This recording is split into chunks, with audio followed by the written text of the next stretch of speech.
Okay, guys, being the exotic plant guy that I am, I'm obsessed about weather, especially winter weather, and how temperatures behave in different regions, so you know what can grow.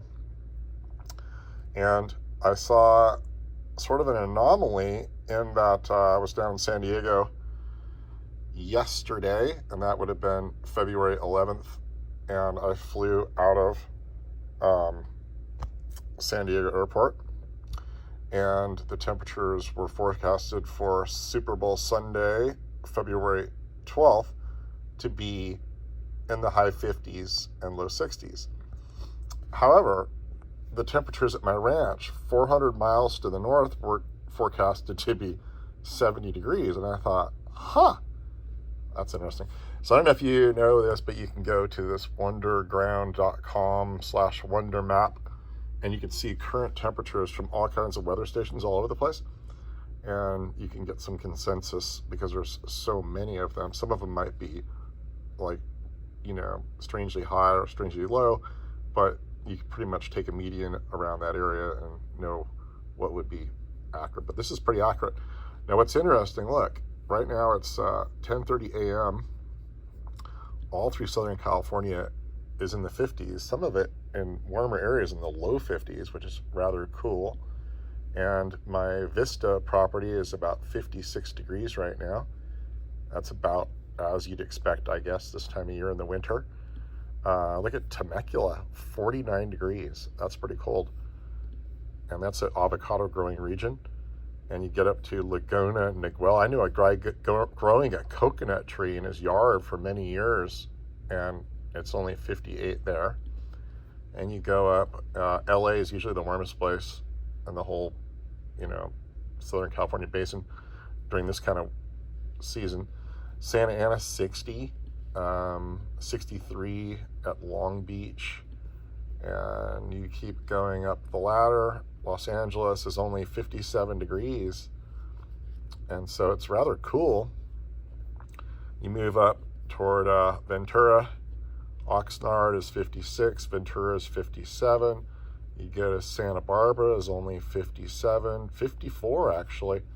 There's some cold air that comes down off the mountains off Santa Barbara that causes it to be rather cool, especially when you step off the coast. So you can see that 55 degree reading and a 54, and that is that's pretty cool, but as expected this time of year. So then you go further up and you expect it to get colder, right? Because we're going north. 56 in San Luis Obispo. Inland, it's a little colder. Paso Robles, 45, away from the warm ocean. 53 in the Central Coast, and you get up to Monterey, it's 53. So that's pretty much as expected, getting a little colder. Look at San Jose, 49 degrees. Okay, that's as expected. But then something strange happens. Look, 60 degrees right here. Where is that?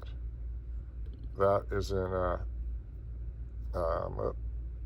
let's see, that is, well, looks like Livermore. And look, and then it gets a little warmer. Look, 61, 64 in Clayton. That's a little weird, right? Suddenly it's warmer. And then you go a little further north, and what, 71 degrees in Vacaville? That must be wrong, right? Well, no, look, there's some consensus. 61, 61, 62, 62, 63, 62, 60. Still cold in the Sacramento area, Elk Grove, low to mid 50s.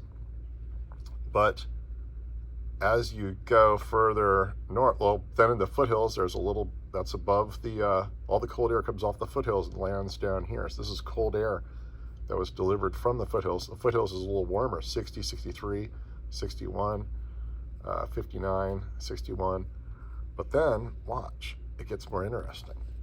You go further north, and my ranch, where I am right now, I flew to Sacramento yesterday, is located right here. Look, it's 64 degrees out right here, all right?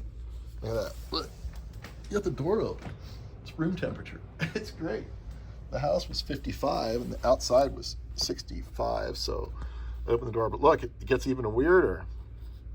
And you go further up the valley, and these warm temperatures keep occurring.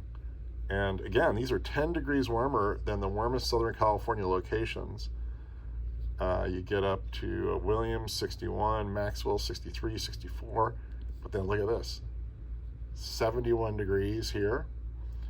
And then you get up to where the grove of the